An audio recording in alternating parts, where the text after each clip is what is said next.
Oi gente, tudo bem com vocês? Meu nome é Júlia e vocês estão no Felicidade Clandestina. Hoje eu vou trazer pra vocês alguns comentários, assim, algumas impressões que eu tive do Drácula, do Bram Stoker. Esse foi um contato que eu gostei bastante, né? Uma literatura clássica, de terror e tal. Eu sou muito iniciante ainda no gênero de terror. Eu comecei a ter coragem para ler os livros de Stephen King há pouco tempo, comecei por ele. Eu sei que a história do Drácula já é um pouco batida, a gente já conhece de muitas adaptações e muitas coisas que foram feitas aí, inspiradas na obra do Bram Stoker, mas eu não sei se vocês sabem a original. Então eu vou situar um pouquinho vocês na história, vou contar um pouquinho como é que isso começa e como é que ela vai se desenvolver. E aí vou falar um pouquinho mais sobre isso. A história então começa com o nosso personagem Jonathan Harker. Ele tá a caminho aí do castelo do Drácula, ele trabalha num escritório de advocacia, mas na verdade ele lida com várias questões burocráticas aí. Então o Drácula ele quer se mudar para Londres e ele contrata os serviços dessa empresa para verificar possíveis lugares onde ele poderia morar e tal. Ele contrata essa agência. Então o Jonathan ele vai lá e leva alguns papéis aí pro Drácula, alguns documentos e tal, para eles olharem juntos, enfim. É uma viagem a trabalho. E durante essa viagem, quando o Jonathan tá quase chegando aí no castelo do Drácula, ele encontra com algumas pessoas nesses transportes que, quando sabem para onde ele tá indo, ficam falando para ele não ir, para ele continuar a viagem para outro lugar, para ele não ir e tal. Ele não entende muito bem porque a língua é outra, na verdade ele é de Londres, né, e ele tá na Transilvânia, que é de onde o Drácula é. E ele fica um pouco assim e tal, um pouco desconfiado, mas ao mesmo tempo ele tem que ir porque é uma viagem a trabalho e ele continua aí no seu objetivo. E aí que quando o cocheiro vai buscá-lo no ponto de encontro, né, que ele é deixado lá para uma diligência que ele tava, ele já começa a estranhar um pouco algumas coisas, ele acha esse cocheiro muito forte, parece que esse cocheiro espanta alguns lobos, algumas coisas assim muito que já começam a ficar esquisitas. E aí ele espera muito e afinal ele chega no castelo do Drácula. E lá nesse castelo do Drácula, ele convive muito com o Drácula, eles conversam muito, mas o Drácula ele nunca faz nenhuma refeição com o Jonathan, ele sempre fala que já comeu, que não está com fome e tal, então ele nunca senta à mesa. O Jonathan também nunca vê nenhum criado ali, nunca vê ninguém trabalhando na casa, ele tem a impressão de que o Drácula faz aquilo tudo sozinho. Tem aquela questão de não aparecer no espelho, né, umas coisas aí que a gente já sabe. Quando ele começa a querer voltar para casa e achar que aquilo ali tá muito estranho, ele se sente um pouco como um prisioneiro, sem saída dali. E aí esse primeiro pedaço da história termina num clímax, assim, que eu não vou contar muito pra vocês poderem ler no livro, né? E aí ele corta pra um outro momento, que conta a história da Mina Harker, né, que é essa noiva do Jonathan, e de uma amiga dela, a Lucy. Elas estão juntas num lugar lá, a Lucy está noiva de...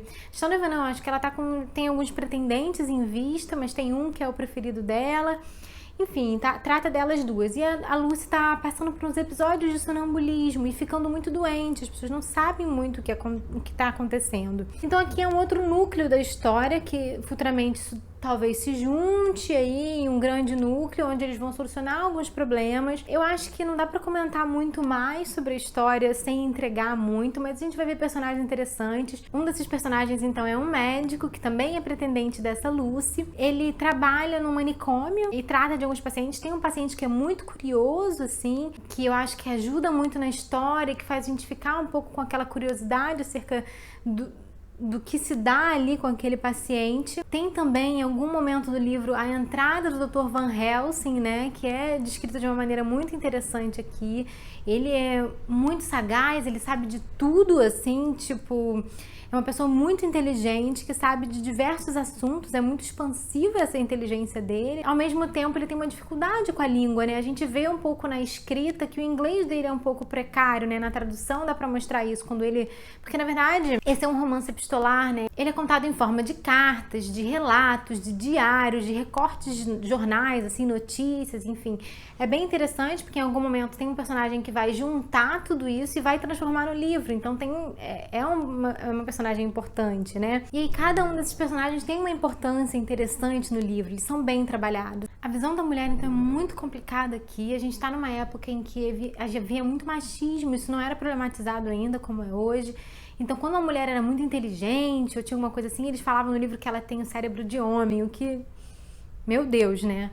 Mas enfim, tem todas essas questões, ao mesmo tempo também na sociedade era um pouco tabu ainda a sexualidade, aquela questão da sedução, e aqui a gente vê isso sendo muito trabalhado e não foi censurado, né? O que é muito interessante, porque tem nos vampiros originais, nesses vampiros das histórias clássicas, tem essa coisa do alho, tem essa coisa da estaca no coração, tem essa coisa muito forte da sedução ali. Eles são sempre muito bonitos, deixam as pessoas inebriadas, né? Às vezes num transe.